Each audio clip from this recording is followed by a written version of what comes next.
कई बार ऐसा होता है जब भी हम किसी जॉब या नौकरी में रहते हैं तो कई बार ऐसी कंडीशन आती है कि हमारा किसी से विवाद हो जाता है। तो उस अवस्था में जब भी हमारे ऊपर कोई एफआईआर या केस फाइल कर दिया जाता है तो उससे हमारे जॉब पे बहुत बड़ा इफ़ेक्ट पड़ता है। तो दोस्तों, आज की इस वीडियो में हम आपको इसी बारे में बताने वाले हैं कि जब भी कोई केस हो जाता है हमारे जॉब में रहने के दौरान तो उस कंडीशन में हमारे नौकरी पर क्या प्रभाव पड़ता है। तो चलिए शुरू करते हैं।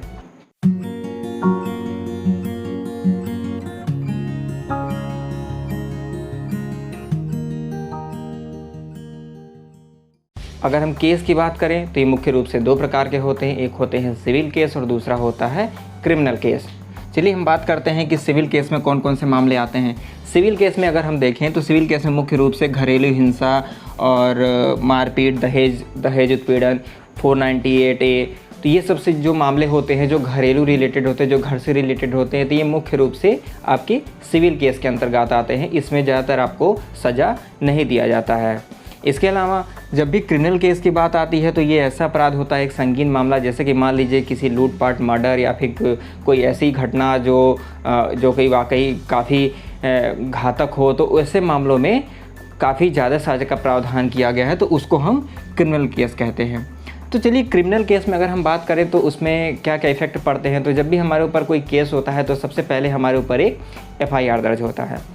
जब भी एफआईआर दर्ज होता है तो उससे एफआईआर दर्ज होने के बाद हमारे नौकरी पे हमारा कोई प्रभाव नहीं पड़ता है, क्योंकि इसका एक वो होता है, जैसे मान लीजिए कि एक रूल होता है कि अगर कोई किसी के ऊपर एफआईआर फाइल हो गया तो उसके बाद से उसको पुलिस के द्वारा उसको जेल ले जाया जाता है। और जेल ले जाने के बाद देखिए, जब इस यहाँ पे है पहला पॉइंट जो हमने लिखा हुआ है, ये है गिरफ्तारी। जब भी किसी व्यक्ति की गिरफ्तारी हो जाती है तो गिरफ्तारी में इसमें एक प्रावधान किया गया है कि जब किसी भी व्यक्ति की 24 घंटे से ज़्यादा की अगर उसकी गिरफ्तारी हो जाती है तब उसके केस पे इफ़ेक्ट पड़ता है, तब उसके जो जहाँ पे वो नौकरी कर रहा है तो वहाँ से उसको सस्पेंड कर दिया जाता है। चलिए इसमें एक बात आती है सस्पेंड और टर्मिनेट। सस्पेंड और टर्मिनेट दो अलग अलग शब्द होते हैं।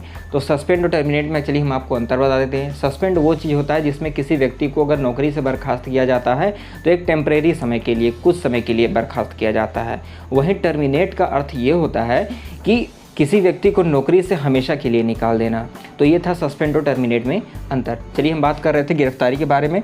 तो गिरफ्तारी होने के बाद उसको कोर्ट के सामने पेश किया जाता है। जहाँ एफआईआर के बाद केस पे कोई इफेक्ट नहीं पड़ता, लेकिन जैसे ही गिरफ्तारी हो जाती है, और गिरफ्तारी में भी कंडीशन ये है कि अगर केस के द्वारा अगर कोर्ट के द्वारा सज़ा सुना दिया गया है और उस व्यक्ति की 24 घंटे से ज़्यादा की गिरफ्तारी हो गई है, मतलब कि उसको जेल में 24 घंटे से ज़्यादा के समय के लिए रख दिया गया है, तो उस कंडीशन में उसको उसकी नौकरी से सस्पेंड कर दिया जाएगा।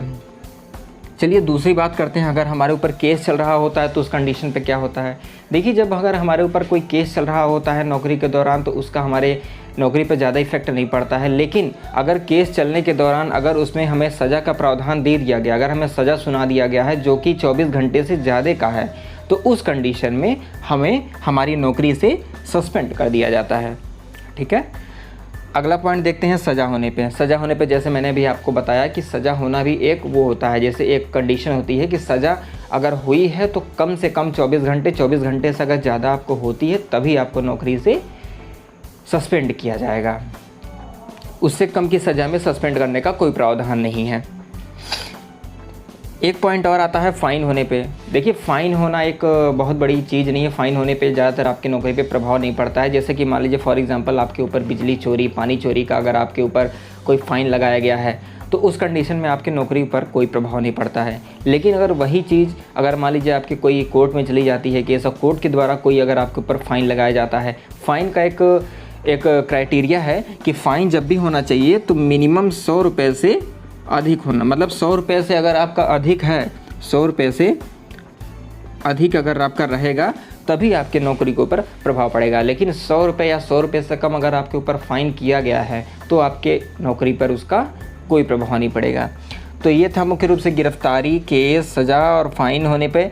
और जो मैंने फ़ाइन आपको बताया कि बिजली पानी चोरी, जैसे मान लीजिए बिजली पानी चोरी हो गया, आपके ऊपर कोई मोटर व्हीकल एक्ट का कोई फ़ाइन लग गया या फिर और भी कई तरीके के फ़ाइन होते हैं, ऐसे मामलों में आपके ऊपर ये एक्सेप्शन होता है। ऐसे मामलों में आपके ऊपर सज़ा का कोई प्रभाव नहीं है। जैसे मान लीजिए फ़ाइन बिजली चोरी का अगर आपके ऊपर लगता है, मान लीजिए 10,000 रुपये का भी अगर आपके पास फ़ाइन लग गया, तो ऐसे कंडीशन में आपके नौकरी पर प्रभाव नहीं पड़ेगा। लेकिन अगर कोर्ट के माध्यम से अगर कोई फ़ाइन लगाया जाता है, अगर वो 100 रुपये से अधिक है, तब उस मामले में आपके जो नौकरी होती है आपको उससे सस्पेंड किया जा सकता है।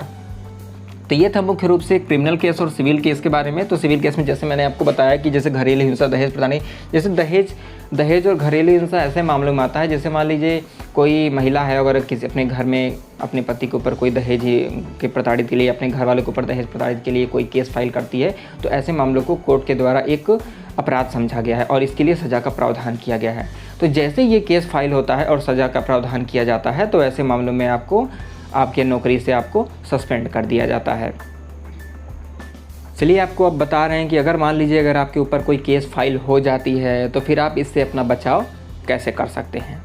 तो इससे बचाव करने का एक ही तरीका है। जैसे मान लीजिए कि आप कोशिश कीजिए कि आपके जो जहाँ पे आप जॉब करते हैं वहाँ पे किसी को पता ना चले कि आपके ऊपर 100 रुपये से अधिक का फ़ाइन हुआ है या फिर आपके ऊपर कोई केस चल रहा हो। ऐसा अगर मान लीजिए उनको जानकारी नहीं होती है, तो इस मामले में वो आप अपने नौकरी से सस्पेंड होने से बच सकते हैं।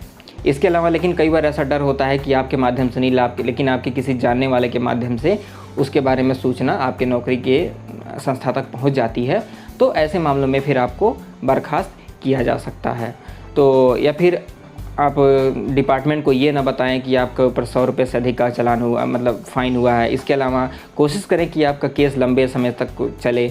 जैसे मान लीजिए फॉर एग्जांपल अगर आपका जो केस है आपका डिस्ट्रिक्ट कोर्ट में अगर चल रहा है, तो डिस्ट्रिक्ट कोर्ट में अगर आपको सज़ा दे दी गई है तो आप उसको हाई कोर्ट में फ़ाइल कीजिए। हाई कोर्ट से अगर आपको सज़ा हो जाता है तो आप उसको सुप्रीम कोर्ट में फ़ाइल कीजिए। और सुप्रीम कोर्ट में जैसे ही कोई केस फाइल होती है तो उसकी सुनवाई होते होते कम से कम 15 साल का तो समय लग ही जाता है। तो ऐसे मामलों में तब तक तो आप अपनी नौकरी करके रिटायर भी हो जाते हैं। तो ऐसे मामलों में जब आपका केस लंबा चलता रहता है, आपको सज़ा नहीं हुई रहती है। देखिए, केस चलना और सज़ा होना दोनों अलग अलग बातें हैं। केस चलता है तो आपका ऊपर नौकरी पर कोई प्रभाव नहीं पड़ता, लेकिन जैसे ही कोई सज़ा हो जाती है तब आपको नौकरी से बर्खास्त कर दिया जाता है, और वो भी सज़ा जो होती है कम से कम 24 घंटे से ज़्यादा होनी चाहिए। तो ये था मुख्य रूप से सज़ा का हमारे नौकरी के ऊपर क्या प्रभाव पड़ता है, इससे हम कैसे बच सकते हैं, क्या क्या हम इसमें स्टेप ले सकते हैं, और सिविल और क्रिमिनल केस में क्या क्या अंतर होते हैं। तो जो मैंने आप तक ये शेयर किया, तो आई होप ये वीडियो आपको काफ़ी पसंद आया होगा, और आपको पसंद आया तो आप इससे कमेंट कीजिए, लाइक कीजिए, अपने फ्रेंड्स के साथ शेयर कीजिए, और अगर आपके मन में कोई क्वेश्चन हो तो आप नीचे कमेंट बॉक्स में पूछ सकते हैं। Thank you.